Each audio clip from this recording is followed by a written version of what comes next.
Tapos na yung araw ng pagpapanggap na tayo'y mayaman. Kaya ito, babalik ulit tayo sa lusak. Charot lang, ang totoo niyan, na-miss ko to ng sobra. Yung mag-prep, yung mag-bake, magdamag. Kaya ito nga, samahan nyo akong mag-prep or gumawa na lang nung pasta sauce. Naggagawa kasi ako ng maramihan nito para fino-frozen ko na lang siya. So, hindi na masyadong hassle every morning. Medyo matagal kasing lutuin yung base nito. Yung nakikita nyo yung nagluto ako ng mani at saka itong condensed milk, hindi to kasama sa pasta sauce. Inuna ko lang to pagpe-prep para alam nyo yun, na-maximize ko yung time. So, gumagawa ako nung dulce de leche kasi gagawa ako nung pan de pastel. So, ito na yun. Ang ginagawa ko syempre una, huhugasan natin yung mga gulay. Naglalagay ako sa pasta sauce ko ng carrots, bell peppers, tomato, celery, sibuyas, bawang syempre. Sa bakery kasi namin, nag-o-offer din kami ng mga pasta. Usually, kadalasan, Bake Mac talaga yung ino-offer namin. Madali lang kasi siyang gawin, tapos madali lang din siyang i-portion kapag may bumibili. Mura lang to, oo. Pero ginagawa ko talagang special. Sinasarapan ko baga kahit mura lang naman yung tinda ko sa mga estudyante, sa mga nag-oopisina, para alam yun, kahit hindi tayo masyadong mayaman, nakakakain sila ng masarap. Hindi, yun talaga yung goal ko doon. Ayan, pinipino ko na yung mga gulay natin. Kaya talaga sirain ako ng food processor dahil sa mga ganito kong pinaggagawa. Ang sarap kasi kapag may mga gulay talaga yung pasta sauce mo. Huwag kayong mag-alala, hindi maglalasang gulay yung pasta sauce. Maglalasa lang siyang sosyal and sobrang sarap. Kapag ganito kadaming ginagawa ko, eyeball lang, tansya-tansya lang yan. Pero natatandaan ko, nakagawa na ako ng video na may measurement. So lalagay ko na lang yung link sa comment section, hahanapin ko yung video sa YouTube. So, yun lang naman yung ginagawa natin. Pinaghalo-halo natin yung gulay, tapos pipinuhin ko lang siya ng pinong-pino. Sakto, after 15 minutes, ayan, luto na yung mga mani ko. So, inahon ko na yan.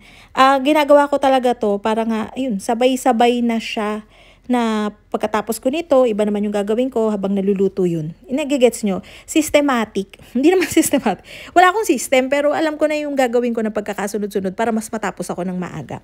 So, ayun nga. Yung batch na to ay para na sa 5 days. Yung 2 days na portion, hindi ko na siya fini-frozen. Nilalagay ko na siya sa chiller. Yung pang 3 days, ay yun ang fino-frozen ko. Hinahati-hati ko to para dun sa batch na gagawin namin. Para kada kuha ko, naka-portion na siya. Yun yung kagandahan dun. Ito ay base pa lang ng pasta sauce. Siyempre, maghahalo pa kami dito ng karne, ng cheese. Oo, hindi lang ito yun. Kaya lang, medyo nga dahil may marami tayong pampalasang nilagay, medyo matagal lutuin yung base.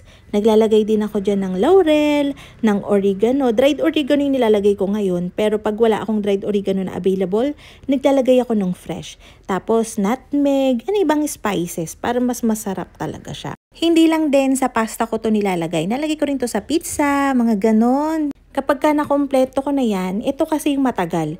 Isasalang ko na yan. So, sakto, tapos ko nang lutuin yung dulce de leche, tsaka ko na siya isasalang. Medium high na apoy para mas medyo mabilis akong maluto dahil yung aking stove ay maliit lang.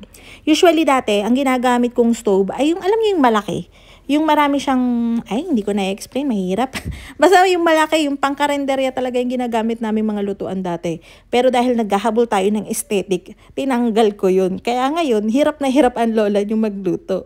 Kapag kakasasalang ko lang sa kanya, hindi ko yan hinahalo pa ng todo-todo.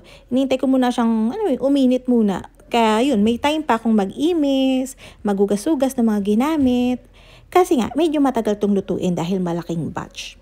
So, ayan, kapag ganyan na, medyo umuusok-usok na siya, dun ako nagdedire-diretso ng halo. Yung pagluluto nito, pagka kumulo na, tsaka ka palang magta-time.